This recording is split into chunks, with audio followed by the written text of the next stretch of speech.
Nous n'avons pas à nous concentrer sur l'argent, les maisons, les voitures, les choses, les vêtements et les habits, notre apparence et notre appartenance au bon groupe de personnes. Aimez Dieu, aimez les autres, aimez Dieu, aimez les autres, aimez Dieu, aimez les autres. Faire les choses que Dieu vous guide à faire. Restez avec nous dans Jouissez de votre vie.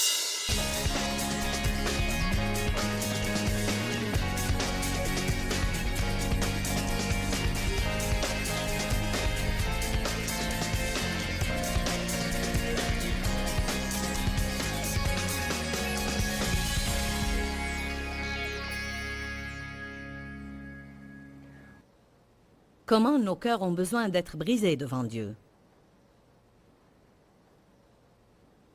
Nous parlions de comment nos cœurs sont endurcis. Même après avoir été sauvés, nous pouvons avoir les cœurs durs.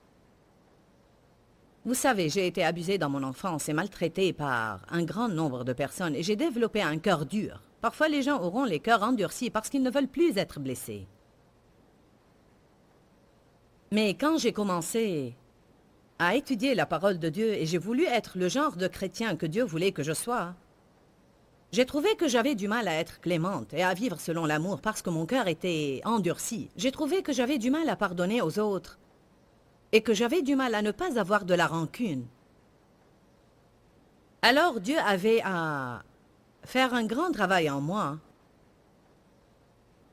Et il fait cela avec chaque individu. Nous parlions de comment Dieu nous traite, comment il nous châtie. Hier, nous étions en train de parler de la boîte à outils de Dieu et comment il se sert des expériences sanctifiées pour faire un travail plus profond dans notre vie. Ainsi, nous passons d'un cœur endurci à un cœur tendre. Amen. En fait, je crois que nous passons d'un cœur endurci à un cœur brisé à un cœur tendre.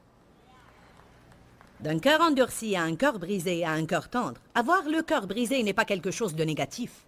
Nous ne parlons pas d'un cœur brisé négativement, mais d'un cœur brisé d'une façon divine. Cela nous fait souffrir et nous cause de la peine, mais c'est une peine divine qui nous porte à la repentance dans notre vie. Je vous ai mené à une écriture dans 2 Corinthiens qui raconte comment Paul a écrit une lettre à l'Église et il a dit « J'étais affligé et attristé de vous avoir causé de la peine par ma lettre, mais maintenant je ne le regrette plus parce que cette peine divine vous a porté à la repentance. » Amen. Alléluia. Deutéronome 30, verset 6 dit « Le Seigneur ton Dieu te circoncira le cœur, à toi et à ta descendance, pour que tu aimes le Seigneur ton Dieu de tout ton cœur, de toute ton âme et de tout ton être, afin que tu vives. » Nous allons lire cela encore une fois dans une minute, mais waouh, waouh, waouh, waouh, waouh. Avant de commencer à enseigner, j'ai passé près d'1 heure à vous raconter l'expérience que j'ai vécue avec Dieu il y a 26 ans et comment j'ai su qu'il y avait quelque chose qui manquait dans ma vie et qu'une des Écritures saintes qui m'a interpellée était cette écriture et d'autres qui lui ressemblent et qui dit « Tu aimeras l'Éternel ton Dieu de tout ton cœur, de toute ton âme, de tout ton être. » Et je me suis rendu compte que je n'aimais pas vraiment Dieu de toute mon âme. Je me sentais accusée par ma conscience quand je lisais ces Écritures. Il est facile dans notre société aujourd'hui de dire que nous aimons Dieu, mais pourtant nous ne lui donnons pas la primauté dans notre vie. Le premier commandement dit « Tu n'auras pas d'autre Dieu devant ma face ». Cela veut dire rien, ni personne, ni métier, ni possession, rien n'est supposé avoir la primauté. Dieu veut avoir la primauté. Rien d'autre ne le satisfera. Vous ne pouvez pas tout simplement prendre Jésus et l'ajouter à votre fouillis.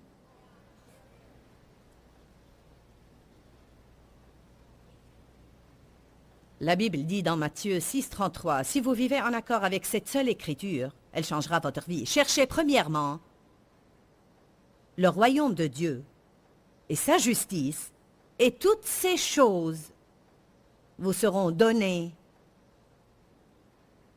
par-dessus. » Dans l'histoire de Marie et Marthe, quand Jésus est venu chez elle, et Marthe était occupée aux soins domestiques, la Bible amplifiée dit elle était affairée et très occupée aux divers soins domestiques. Il y a plein de choses dans le monde qui peuvent nous distraire, n'est-ce pas? Elles essayent d'envahir notre vie et de prendre ce temps que nous avons besoin de consacrer à Dieu tous les jours. Marie a oublié le travail et s'est assise aux pieds de Jésus et Marthe s'est mise en colère. « Pourquoi tu ne lui dis pas de m'aider ?» Et Jésus lui répondit, « Elle a choisi la bonne et la meilleure part. » Si nous donnons à Dieu ce qui lui revient de droit légitimement, c'est-à-dire la première place de notre vie, toute autre chose reprendra sa place légitime et toute autre chose marchera parfaitement. Si vous donnez à Dieu le temps avant toute chose, il peut vous faire gagner du temps le reste de la journée. Alléluia. Peut-être cette écriture dérange certains d'entre vous aujourd'hui. Sinon, alors je suis peut-être en train de prêcher le faux message et je ne crois pas que je prêche le faux message. L'Écriture dit, « Le Seigneur ton Dieu circoncira ton cœur. » Le mot « circoncire » signifie « couper ». La circoncision dans l'Ancien Testament faisait allusion au fait que le Seigneur voulait un peuple qui possède des cœurs circoncis. Alors les choses dans l'Ancien Testament étaient l'ombre de ce que Dieu voulait vraiment et qu'il allait accomplir à travers Jésus. Tout enfant de sexe masculin devait être circoncis. Il devait avoir le prépuce coupé, ce qui était certainement douloureux. Souvent, le fait d'avoir les cœurs circoncis est douloureux, mais il produit quelque chose de bien dans notre vie. Nous devons vivre avec des cœurs circoncis devant Dieu. Cela veut dire couper toute autre chose. Tout ce qui pourrait prendre la place de Dieu doit être coupé. Tu aimeras Dieu de toute ta pensée veut dire être préoccupé par lui. Non seulement quand vous avez besoin d'un miracle, cela veut dire être préoccupé par la parole, méditer sur la parole, penser aux merveilleuses œuvres que Dieu a faites. Cela ne veut pas dire que vous ne pouvez pas penser à autre chose, mais les choses qui nous sont importantes sont celles auxquelles nous pensons et sont celles desquelles nous parlons. Si vous parlez de l'argent tout le temps, cela veut dire qu'il vous est important. Si vous parlez de vos possessions tout le temps, alors elles vous sont importantes. C'est de l'abondance du cœur que la bouche parle. La parole révèle la personne. Alléluia. Vous avez besoin de savoir le tréfond des gens, parce que vous devez être en relation avec les personnes convenables. Le Seigneur ton Dieu te circoncira le cœur, à toi et à ta descendance, pour que tu aimes le Seigneur, ton Dieu, de toute ta pensée, de tout ton cœur et de toute ton âme. Les 4 derniers mots sont très importants. Pour quelle raison? Afin que tu vives. Afin que tu vives. Et non seulement respirer, il ne parle pas de cela. Il parle d'avoir la vie que Dieu veut vraiment que vous ayez. La vie abondante, prospère, puissante, créative, pleine de joie et de paix. Alors, il dit, mais vous n'allez pas avoir cette sorte de vie si vous n'allez pas avoir les cœurs circoncis. Si Dieu n'est pas le premier toujours, vous n'aurez pas le genre de vie que je veux que vous ayez. Allons à 1 Jean 5.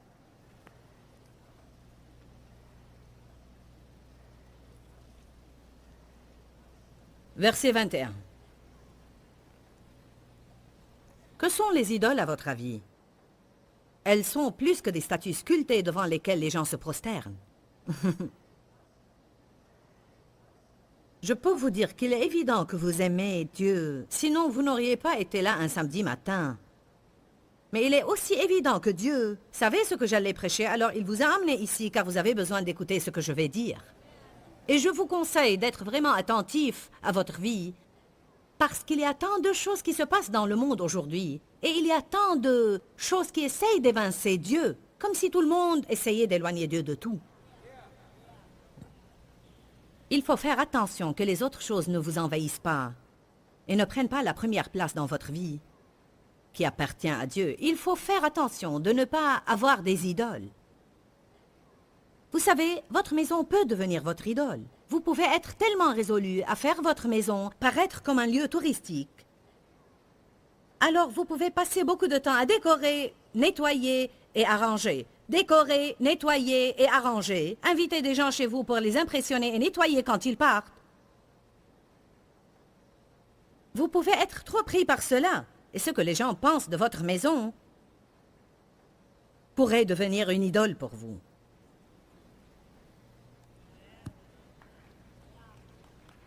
Cela est vrai. Notre apparence peut devenir une idole pour nous. Amen. Nous avons besoin de faire de notre mieux pour prendre soin de nous-mêmes. Mais ne vous tracassez pas à perdre ces 5 kilos avec lesquels vous vous débattiez depuis 20 ans et que vous n'allez pas perdre quoi que vous fassiez.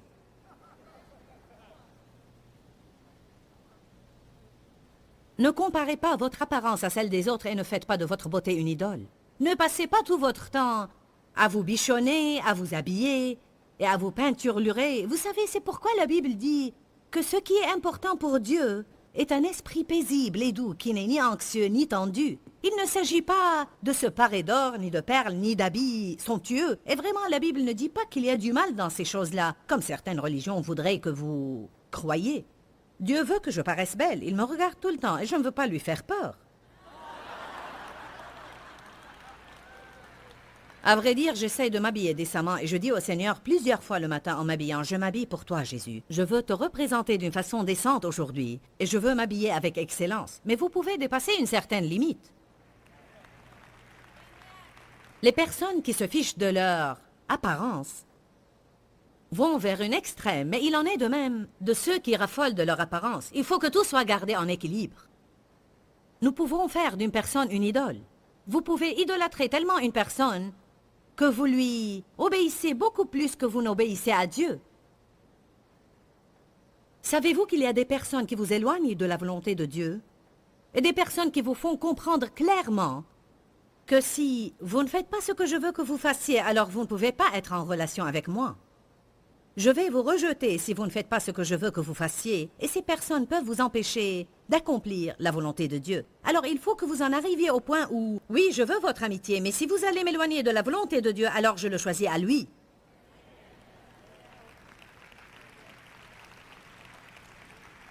Amen. Alléluia. Très souvent, les femmes veulent savoir au sujet de la soumission et où fixer les limites. Je veux vous dire quelque chose de défini. Si un homme essaye de vous éloigner de Dieu, c'est là où vous fixez les limites. Amen. Si quelqu'un vous dit que vous ne pouvez pas avoir une Bible, vous ne pouvez pas prier, vous ne pouvez avoir aucun livre chrétien à la maison, vous ne pouvez pas fréquenter des chrétiens, c'est ici que vous devez fixer les limites. Smith Wigglesworth était un plombier. Avant qu'il ne soit sauvé, sa femme allait à l'église et aimait Dieu. Quand elle allait à l'église, il piquait une crise et il lui disait « Quand tu reviendras à la maison, la porte sera fermée à clé et tu ne pourras pas rentrer. » Elle lui disait « Bon, Smith, je t'aime, mais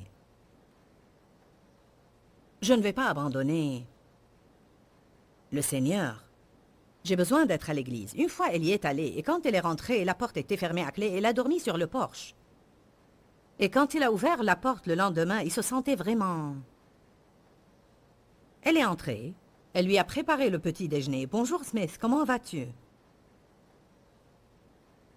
Wigglesworth a fini par naître de nouveau. Il a été rempli du Saint-Esprit et il est devenu un des plus grands prédicateurs au monde. Maintenant, que serait-il arrivé si quand il a dit « Tu n'iras pas à l'église », elle avait dit « D'accord. Il faut se soumettre. » Ne soyez pas des pharisiens endurcis. Nous devons nous soumettre à l'autorité, mais ne vous soumettez pas à quelqu'un qui vous pousse à pécher. Que se passerait-il si votre patron vous disait « Je veux que vous... » Il se peut qu'il ne le dise pas littéralement, mais que se passerait-il si vous poussez à tromper un client ou à mentir? Amen. Ne vous soumettez pas à lui. Et si je perds mon travail, peu importe. Dieu vous a trouvé ce travail et il vous en trouvera un autre. Nous ne pouvons pas faire des choses des idoles. Les idoles sont des choses devant lesquelles nous nous prosternons. Vous vous souvenez quand Jésus a passé 40 jours dans le désert avant de commencer son ministère public et il a été tenté par Satan? Et Satan lui a dit, « Si tu te prosternes devant moi seulement cette fois-ci... » En fait, le diable essaye toujours de nous porter à nous prosterner. Ah oui, il faut que je garde cette relation. Oh oui, il faut que j'aie cet argent. Comme notre frère qui vient de sortir de la prison a dit tout à l'heure, qu'il croyait qu'il fallait qu'il ait cet argent. Il devait l'avoir et il a fait un acte malhonnête pour l'avoir. Et puis il a passé 2 ans en prison pour que son cœur soit circoncis. Amen. Combien d'entre vous peuvent confirmer qu'il a le cœur tendre maintenant? Il a le cœur brisé, amen. C'est un homme au cœur repentant. Il n'est pas quelqu'un qui a dit « Oups ». C'est un homme qui...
a été brisé devant Dieu.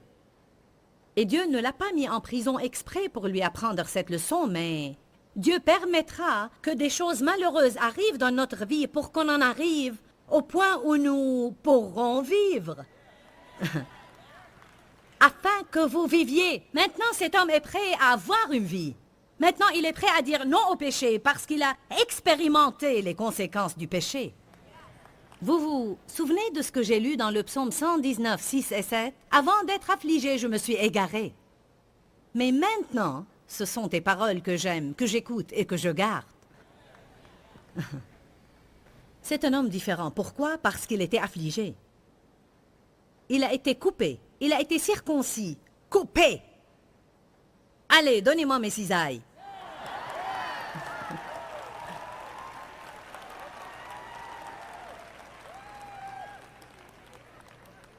C'était tout simplement comme si le Seigneur a dit à Steve, « Bon, Steve,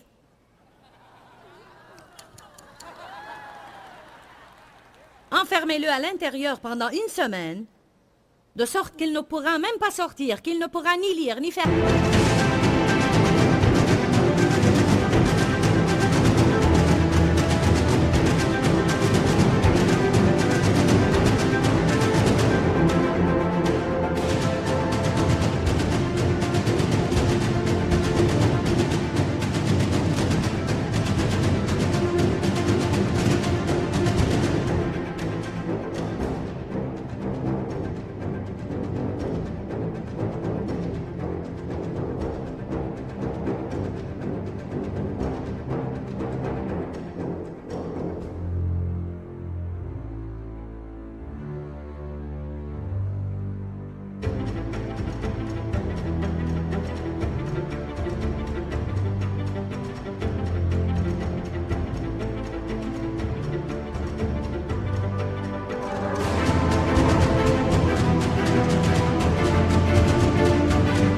Quoi que ce soit sauf penser.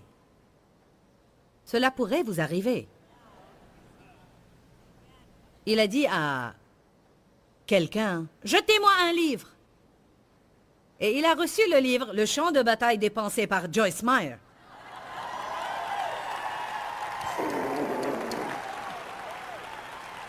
Tu n'as rien d'autre à faire. Lis ce livre.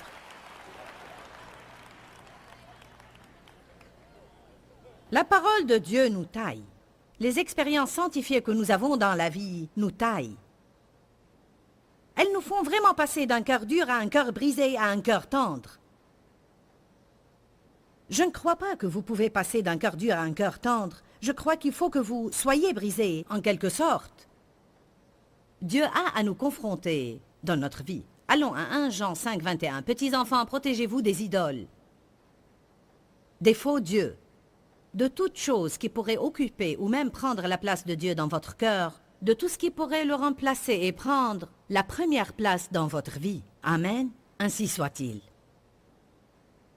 Je vois une responsabilité ici. Bien-aimés, gardez-vous. Gardez-vous, protégez-vous des idoles.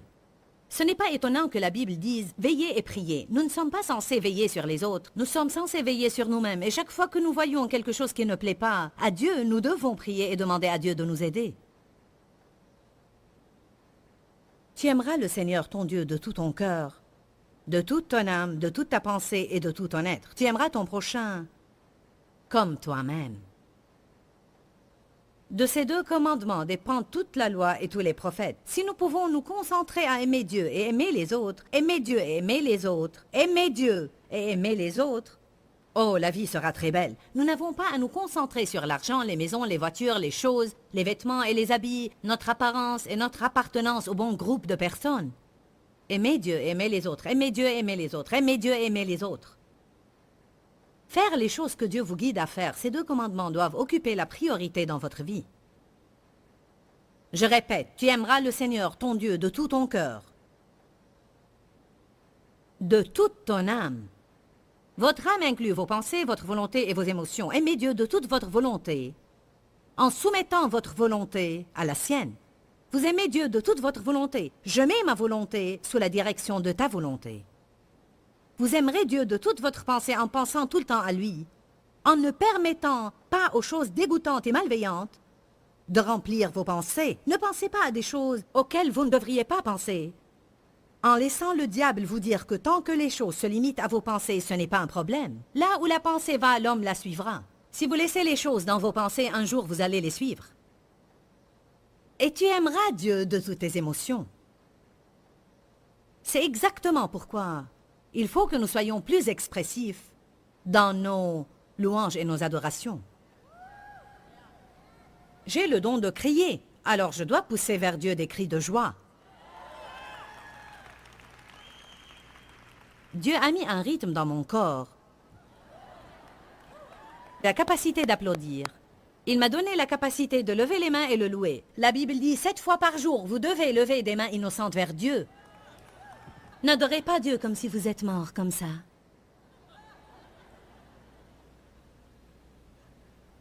Mais je ne crois pas qu'il est juste d'être émotionnel.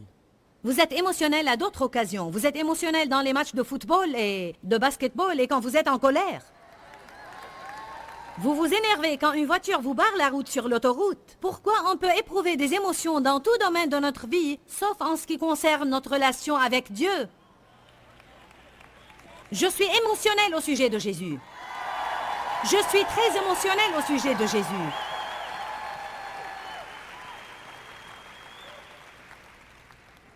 Je l'aime et je n'ai pas honte de le dire. Peut-être 2 milliards de personnes me regardent maintenant et je vous dis j'aime Jésus. Je l'aime de tout mon cœur, de toutes mes pensées, de tout mon être, de toute mon âme. Je suis sûre qu'il y a dans ma vie des choses dont je ne suis pas encore consciente, mais je fais de mon mieux pour donner à Dieu la primauté dans ma vie et il me confronte à propos de ces choses. Le temps est très important. En fait, il est très facile à d'autres choses de commencer à prendre votre temps et je lutte contre cela tout le temps en essayant de garder Dieu premier dans mon temps. Les prémices de toute chose appartiennent à Dieu. Qu'est-ce qui montre qu'un homme a le cœur brisé? Un homme au cœur brisé est quelqu'un qui ne peut plus faire les actes qu'il faisait dans le passé. Nous avons parlé de combien il est important qu'un cœur endurci soit brisé. J'étais une personne qui avait le cœur dur pendant plusieurs années de ma vie, et Dieu m'a brisé le cœur. Je crois qu'il veut et qu'il est capable de faire la même chose dans vos cœurs si vous avez n'importe quel problème ou vous voulez progresser dans ce domaine. La meilleure chose que nous pouvons faire maintenant, c'est prier, car si une personne a le cœur dur, elle ne pourra pas bien écouter Dieu. Elle n'est pas sensible aux besoins des autres. Et en fait, je remercie Dieu parce qu'il a un cœur qui nous écoute et un cœur qui veut nous aider. Alors je veux avoir ce cœur que Dieu a. Et je crois que vous le voulez vous aussi. Je vais prier pour vous maintenant. Père, nous venons au nom de Jésus. Et je prie pour tous ceux qui nous regardent maintenant, qui pourraient avoir le cœur dur pour avoir été blessés dans le passé, ou pour n'importe quelle autre raison. Et je prie aussi pour les personnes qui ont tout simplement besoin de faire un progrès dans ce domaine. Et je prie maintenant que ta force vienne tout de suite sur ton peuple et que tu touches leur cœur profondément jusqu'à ce qu'on arrive à un point, Seigneur, où nous devenons sensibles à ta main qui nous touche, où nous entendons ta voix et nous l'entendons promptement et rapidement, et nous lui obéissons. Je prie que nous traitions les autres de la manière que tu veux que nous les traitions. Nous demandons ces choses au nom de Jésus, et nous nous attendons à un progrès. Amen et Amen. Vous allez voir une différence dans votre vie, et Dieu va commencer à faire en vous certaines choses que vous ne voulez pas vraiment qu'il fasse, mais elles concourront à votre bien à long terme. Pourquoi Seigneur, pourquoi? Dans ce livret, Joyce Meyer nous enseigne à travers la parole comment être délivré de la confusion. Pour obtenir ce livret gratuitement, écrivez-nous à Joyce Meyer, boîte postale 40095-6300 Larnaca, Chypre. Ou bien visitez notre site web www.joycemeyer.org/fr.